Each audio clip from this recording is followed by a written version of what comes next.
Hi, everybody. In today's update, we're going to hear from a Ukrainian pastor, Dimitry. Dimitry and his wife, Helena, were serving in the city of Melitopol when the war broke out. And their city was occupied the very first day of the war. And in March, Dimitry was arrested by Russian security forces. After being held and interrogated for 8 days, he was released, but was told that the Russian military would execute him. For that reason, along with his family, they made their way to Warsaw, Poland.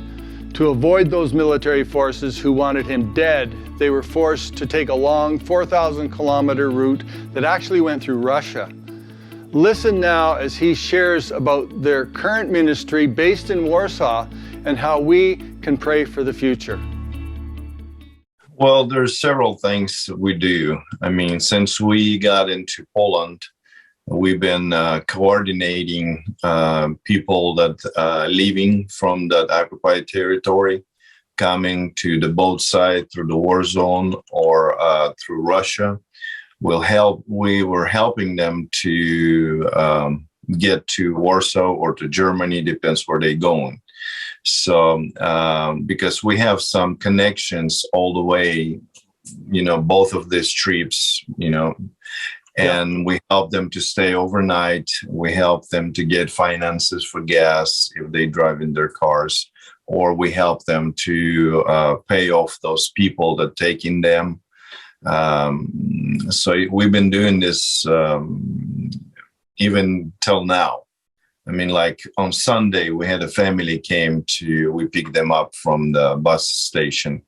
And it's like the oldest member of this group was 82 years old woman, and she couldn't really walk.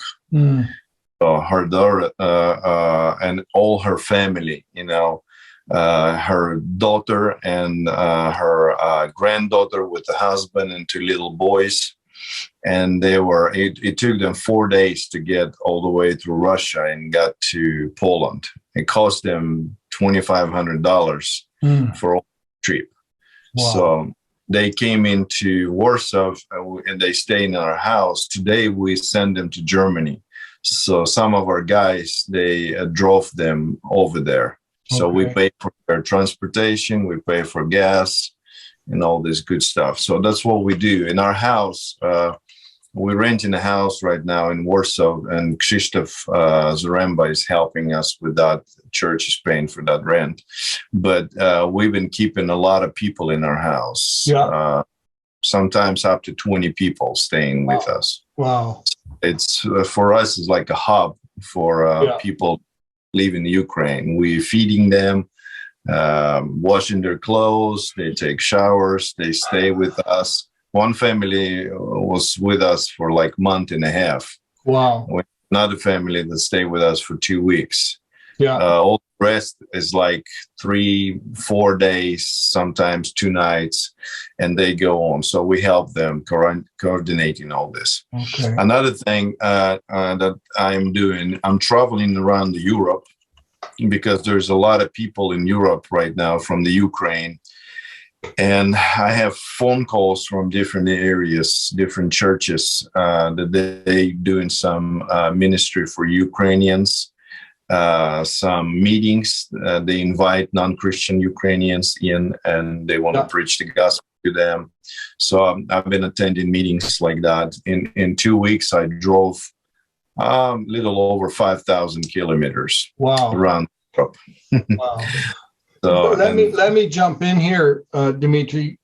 That's fantastic what you're doing, and we need to pray that God gives you guys physical strength, because I mean, this is not just for a week or two.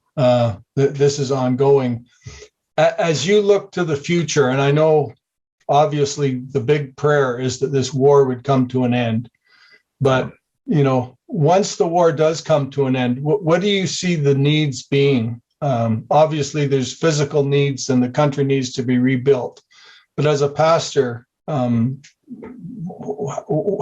can we pray for the future and the needs that are going to materialize? Well, I think when it comes to the church life, I think what we need to pray about is not only material, like you said, there's a many organization, non-Christian organization that doing a lot of help, material, physical, food and stuff like that. But only church can give hope to people. And I think as a church, we need to be ready for that. Mm-hmm. And one of the reasons why I'm traveling to Europe, meeting with different pastors and different ministers, encouraging them to get ready to go back to the Ukraine and rebuild the church. Because right now, even the church in pretty bad shape, because people that are everywhere, ministers and some areas like where the war zone, there's no churches at all. And so it's going to be a very big challenge to maybe start new churches. And we are praying about this and thinking about this too, because there will be a big change in the church world. We're probably not going to see some churches anymore, and we will see brand new churches. So I think it's going to be not only new Ukraine, but it's going to be a new church in Ukraine. And what I'm praying and hoping for, that this church will be not so selfish, thinking about material stuff, but this church can be Christ-centered church. And we can preach the gospel, not just some kind of funny stuff. Yeah. Because people that lost hope and lost everything, they really need Jesus. He's the only one can give you hope and the future and satisfaction when you lose everything.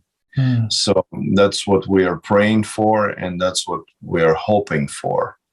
And we're working towards that, preparing ourselves to get back into the Ukraine.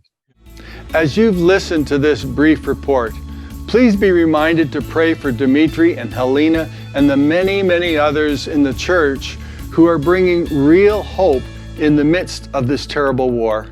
As Dimitry said, Jesus is the only one who can give hope and satisfaction when you lose everything. So thank you for your continued prayers and your continued support.